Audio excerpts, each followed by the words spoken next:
Saudações a todos, sou José Cláudio do Nascimento e veremos um pouco da evolução das taxas de transmissão dos sistemas de comunicação até chegarmos às comunicações por fibras ópticas.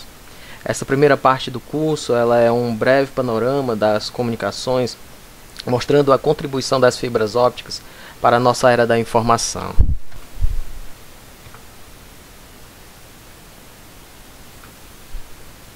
Um sistema de comunicação transmite informação de um lugar a outro, estejam eles separados por alguns poucos quilômetros ou por distâncias transoceânicas. A informação ela é muitas vezes transportada por uma onda portadora eletromagnética, cuja frequência pode variar de poucos megahertz a várias centenas de terahertz. Sistemas de comunicação óptica usam portadoras de alta frequência, de aproximadamente 100 terahertz, na região do visível ou próximo do infravermelho do espectro eletromagnético. Tais sistemas são, às vezes, denominados sistemas de onda luminosa, a fim de distingui-los dos sistemas de microondas, cuja frequência portadora é tipicamente 5 vezes menor, aproximadamente 1 GHz. Sistemas de comunicação por fibra óptica são sistemas de onda luminosa, que empregam fibras ópticas para a transmissão de informação. Eles são desenvolvidos ao redor do mundo desde os anos 80, de 1980, e revolucionaram o campo das telecomunicações. De fato, a tecnologia de ondas luminosas, aliada à microeletrônica que foi desenvolvida aí para os computadores, levou ao advento da era da informação na década de 90.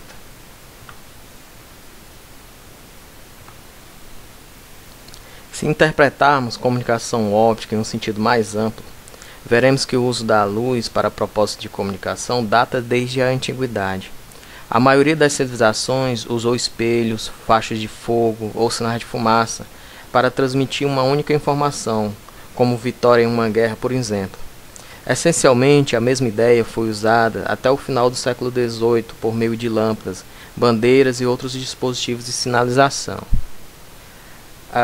Essa ideia foi estendida ainda mais, seguindo uma sugestão de Claude Chappé, na França, em 1792, para a transmissão mecânica por longas distâncias de aproximadamente 100 km de mensagens codificadas utilizando estações retransmissoras intermediárias. Essas estações elas atuavam como regeneradores ou repetidores na linguagem da atualidade, essa linguagem hoje que é usada nas comunicações. Os sistemas óptico-mecânicos de comunicação do século XIX eram lentos, exatamente por causa do movimento mecânico, e na tecnologia atual a efetiva taxa de bits desses sistemas era de menos de 1 bit por segundo.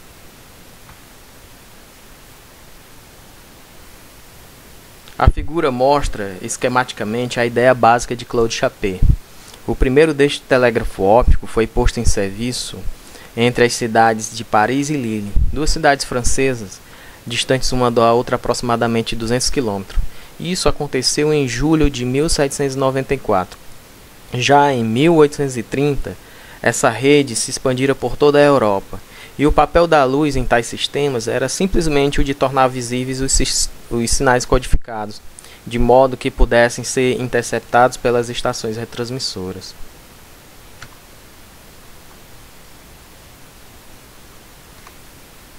Com o advento do telégrafo, em 1830, o sistema de comunicação elétrico substituiu o óptico luminoso, que caiu em completo desuso. Naquele momento, o telégrafo ele pareceu bem mais vantajoso. E aí apareceu a utilização de novas técnicas de codificação, como o código Morse, e o uso de estações de repetições. Obteve taxas de aproximadamente 10 bits por segundo, e elas cobriam distâncias bem maiores, de aproximadamente 1000 km.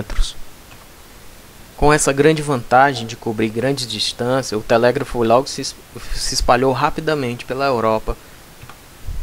Já em 1866 foi posto em operação o primeiro sistema de comunicação transatlântico utilizando o telégrafo. Outra invenção importante naqueles tempos foi o telefone. Já em 1876, o seu decorrente boom mundial, com seu decorrente boom mundial, houveram significativos avanços no sistema de comunicação elétrico, sendo o primeiro sistema de cabos coaxiais posto em funcionamento em 1940. E um sistema desse operava com 3 MHz e era capaz de transmitir até 300 canais de voz ou um canal de televisão. Mas uma grande desvantagem das comunicações por cabos coaxiais eram exatamente as perdas. A largura de banda desses sistemas era limitada a 10 MHz devido às perdas por frequências nos cabos coaxiais.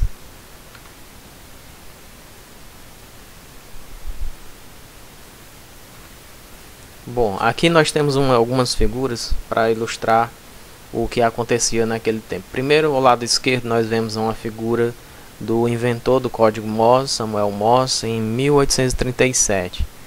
À direita dele nós vemos a máquina de telégrafo que era usada no século XIX. Com essa maquininha era possível transmitir alguns bits por segundo. Já no canto direito nós vemos exatamente o código Morse, e como você pode notar, existem traços e pontos, mostrando que o código naquele tempo, proposto por Samuel Morse, ele usava uma linguagem binária.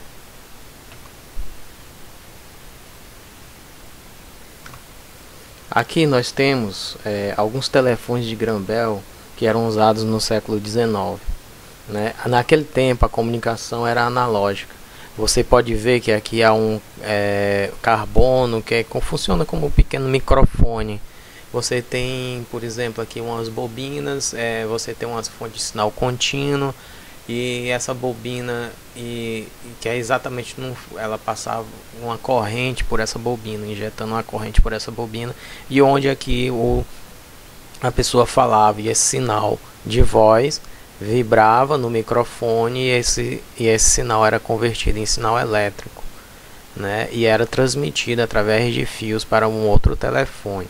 Era uma invenção bem interessante naquele tempo, no século XIX, e o nosso imperador Dom Pedro II era um entusiasta pela ciência. Era um traço da personalidade dele. E naquele tempo ele encomendou um telefone logo assim que ele foi inventado, e o Brasil foi um dos primeiros países a ter um telefone. Para melhorar o sistema de telefonia, os sistemas de cabo coaxial foi cada vez sendo aperfeiçoado. E um sistema mais avançado foi colocado em funcionamento em 1975, operando aí com uma taxa de aproximadamente 274 megabits por segundo. E o espaço de repetição entre as estações de retransmissão era de aproximadamente 1 km. Como você pode ver, é uma distância pequena, Ou seja, era bastante caro colocar estações de repetição naquele tempo, já em 1975, e essas estações eram necessárias devido às perdas causadas pelo cabo coaxial. Motivados por essa limitação, surgiu o sistema de comunicação por microondas, cujos comprimentos de onda estavam entre 1 a 10 GHz. Eles iam de 1 a 10 GHz, sendo o primeiro sistema de comunicação por microondas posto em funcionamento em 1984 com frequência de 4 GHz. Esse sistema, os sistemas de comunicações por microondas, permitia espaços de repetição bem maiores do que os cabos coaxiais, mas também eram limitados pela frequência. Eles também tinham perdas. E essas duas tecnologias, ou seja, as comunicações por microondas e as comunicações por cabos coaxiais, desenvolveram-se consideravelmente ao longo do tempo, sendo hoje capazes de operar a aproximadamente 100 megabits por segundo. E como você pode ver até agora, duas coisas são importantes em sistemas de comunicação. É exatamente a taxa de bit e a distância entre as repetidoras. Então, uma das figuras de mérito mais importantes na avaliação do sistema de comunicação é o produto da taxa de bit vezes a distância de repetição, que a gente chama simplesmente de BL. Esse BL ele é extremamente importante para medir a eficiência do sistema de comunicação. Quanto maior esse BL, melhor o sistema. Mesmo com todos os avanços da época, os sistemas acima, ou seja, os sistemas de comunicação por micro-onda e usando também cabos coaxiais, em 1970 eles tinham um BL aí de aproximadamente 100 megabits por segundo vezes o quilômetro.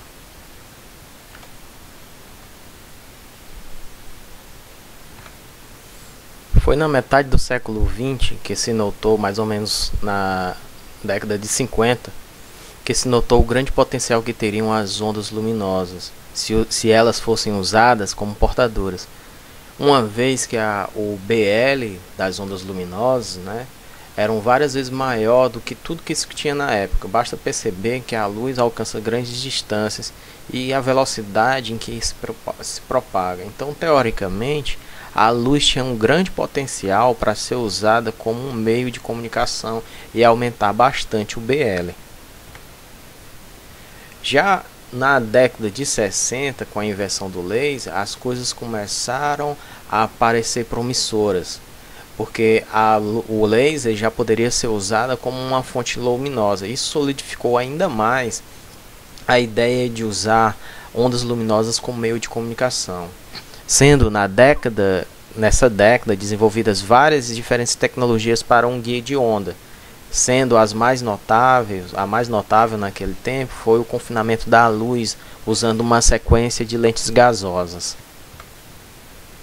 Foi então sugerido em 1966 o uso de fibras ópticas como uma melhor escolha para um guia de onda para a luz, uma vez que as mesmas eram capazes de guiar a luz de maneira similar aos elétrons em fios de cobre.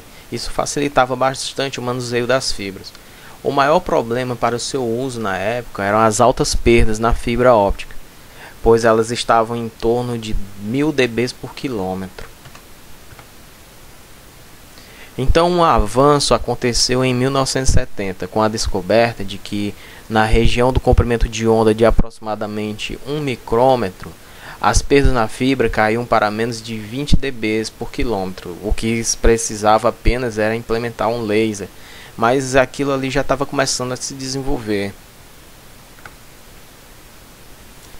Com os avanços na tecnologia do laser, ele podendo ser usado como fonte luminosa, houve uma grande intensificação nas pesquisas no período de 25 a 30 anos, ou seja, de 1975 a 2000 houveram grandes avanços em todos os aspectos do sistema de comunicações por fibras ópticas.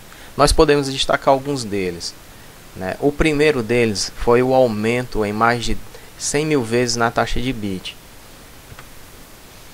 O aumento dos repetidores, no aumento na distância entre os repetidores também aumentou significativamente. Ou seja, de 10 ele foi para 10.000 km. Essa é uma distância de 10 km para 10.000 km. É uma distância bastante significativa. O BL também aumentou bastante.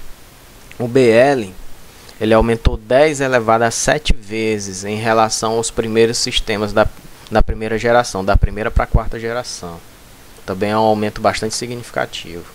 Então, o desenvolvimento do sistema de comunicação por fibras ópticas pode ser dividido em 4 gerações, iniciando em 1970 e terminando no ano 2000. A fase de pesquisa de sistema de comunicação por fibra óptica teve início por volta de 1975. O enorme progresso realizado no período de 25 anos, entre 1975 e 2000, pode ser agrupado em 4 gerações. Essa figura ela mostra exatamente isso, o aumento no produto BL ao longo desse período, em decorrência de diversos experimentos em laboratório. Nessa figura, a linha reta corresponde a dobrar ao dobro do produto BL anualmente, ou seja, a cada ano ele dobra o produto. Em cada geração, há inicialmente um aumento de BL, que começa a saturar à medida que a tecnologia amadurece. Isso pode ser bem notado na terceira geração aqui, onde que a tecnologia começa a saturar. E quando ela satura, uma nova tecnologia surge e leva que faz uma transição para a quarta geração das fibras ópticas, das comunicações ópticas. A cada nova geração traz uma modificação fundamental que ajuda a melhorar ainda mais o desempenho do sistema de comunicação. A primeira geração compreendida, ela tem início exatamente na década de 70 com as pesquisas, né? E vai até a década de 80. A primeira geração de sistemas de onda luminosa operava nas proximidades de 0,8 micrômetro, exatamente o comprimento de onda da onda portadora. E o laser usado e os semicondutores usados eram baseados no arseneto de galho, né? Após vários ensaios de campo no período de 1977 até 1979, tais sistemas se tornaram comercialmente disponíveis no ano de 1980. Esses sistemas operavam a uma taxa de bit de 45 megabits por segundo e permitiam espaçamento entre repetidores de até 10 km. Durante a década de 70, ficou claro que o espaçamento entre os repetidores poderia ser aumentado consideravelmente se o sistema de onda luminosa fosse operado na região de comprimento de onda próximo de 1,3 micrômetros. E foi isso que aconteceu, em que as perdas na fibra óptica é reduzida a cerca de 1 dB por quilômetro, ou aproximadamente 0,5 dB por quilômetro. As demais fibras ópticas exibem mínima dispersão nessa faixa de comprimento de onda. Tal observação levou a um esforço mundial para o desenvolvimento de lasers de semicondutores de fosfeto de arseneto de galho e índio, e os detectores que operassem mais próximos de 1,3 micrômetros. A segunda geração de sistemas de comunicação por fibra óptica se tornou disponível no início da década de 80. A taxa de bits dos primeiros sistemas era limitada abaixo de 100 megabits por segundo, devido à dispersão em fibras multimodo. Então, dessa forma, foi necessário que tal limitação fosse superada com o uso de fibras monomodo, que é exatamente um encurtamento do diâmetro do núcleo.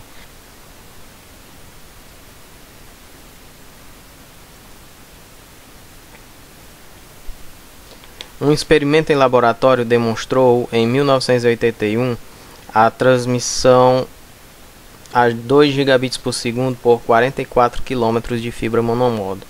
E a introdução de sistemas comerciais aconteceu logo depois.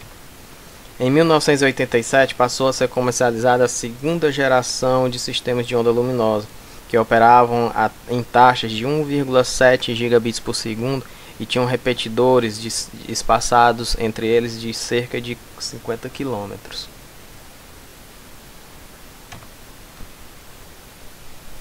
Em 1985 começa a terceira geração e ela vai até 1990. As fibras da terceira geração operavam na região de aproximadamente 1,5 micrômetros no seu comprimento de onda e sofriam bastante com a dispersão. Então veio a descoberta e o uso de fibras de índice de refração variável, na qual minimizavam bastante as perdas. Nessa fase das gerações das comunicações ópticas havia um problema. Lasers de semicondutor de fosfeto de arseneto de galho e índio convencionais não poderiam ser utilizados devido ao espalhamento temporal de pulsos decorrente de simultâneas oscilações de vários modos longitudinais. Em 1985, experimentos em laboratório indicavam a possibilidade da transmissão de informação a taxas de bits de até 4 gigabits por segundo, por distâncias maiores do que até 100 km. A terceira geração de sistemas de onda luminosa, que operavam em 2,5 gigabits por segundo, tornou-se comercialmente disponível em 1985. E a distância de repetição na regeneração do sinal chegou a aproximadamente entre 60 e 70 km.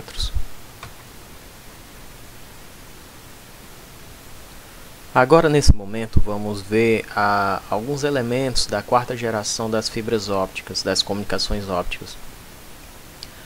Ela começou em 1990 e foi até 2003. Uma das primeiras características dela é o uso de amplificadores totalmente ópticos, que eles aumentam bastante a distância de repetição. Antes, até a terceira geração, os repetidores eram eletroópticos, ou seja, eles pegavam um sinal óptico, convertia para elétrico, regenerava esse sinal eletricamente e depois convertia esse sinal óptico novamente. Isso gerava um certo atraso na comunicação.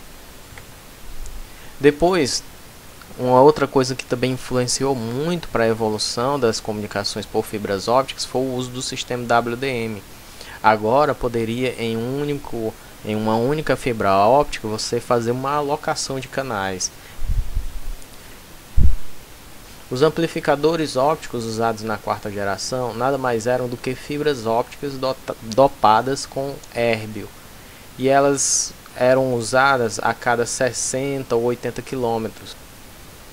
E a taxa de bit alcançada nesse sistema chegou a 5 gigabits por segundo por uma distância de aproximadamente 11.300 km, onde foi instalado o primeiro sistema de comunicação submarina.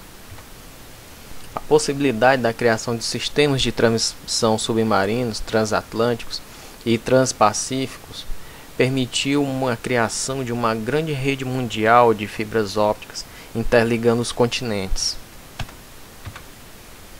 O aumento da largura de banda, agora entre 1,4 micrômetros e 1,6 micrômetros, utilizando o esquema de amplificação distribuída Raman, permitiu que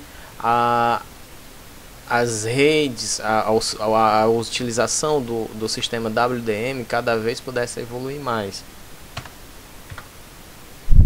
A taxa de bit de aproximadamente 1,6 terabit por segundo foi alcançada em laboratório usando 300 canais WDM, e 3,2 gigabits por segundo foi instalado comercialmente usando 80 canais WDM de 40 gigabits por segundo cada. Aqui nessa figura nós podemos ver como está hoje as redes submarinas, né? Como você pode ver, muitos cabos já foram instalados nos oceanos interligando os continentes. Veja aqui nessa figura um mergulhador, ele está fazendo talvez uma manutenção ou auxiliando na instalação de uma fibra dentro do mar. Nessa outra figura, no lado direito, no seu lado direito, você está vendo exatamente o cabo submarino que foi instalado em 2013 agora, na cidade de Fortaleza. Aí é uma praia, eu acho que é a Praia do Futuro, lá em Fortaleza. E esse não estava sendo o primeiro cabo que estava sendo instalado em Fortaleza, certo? Isso já em 2013 foi para alargar um pouco as comunicações por conta da Copa do Mundo de 2014. Assista um vídeo que mostra alguns detalhes sobre fibra óptica submarina. Bom, agora nós vamos falar um pouco sobre a quinta geração. Ela foi iniciada em 2001 e ela permanece até a atualidade. A tecnologia da quinta geração tem como objetivo a extensão do intervalo de comprimento de onda, ou seja, a largura de banda, a qual um sistema de WDM pode operar simultaneamente, e o aumento de sua eficiência espectral possa ser cada vez maior. Atualmente são trabalhadas 3 regiões ou bandas em sistemas de comunicações por fibra óptica. A banda C, o intervalo convencionalmente utilizado entre 1,53 micrômetros e 1,57 micrômetros. Já a banda L é um intervalo de frequências, ou seja, de comprimento de onda, na verdade, acima da banda C, ou seja, o intervalo de comprimento de onda da banda L ele já é superior a 1,5 micrômetro, 1,57 micrômetros. Já a banda S é o intervalo de frequências, ou seja, de comprimentos de onda, abaixo da banda C. E a banda S tem comprimentos de onda inferior a 1,53 micrômetros.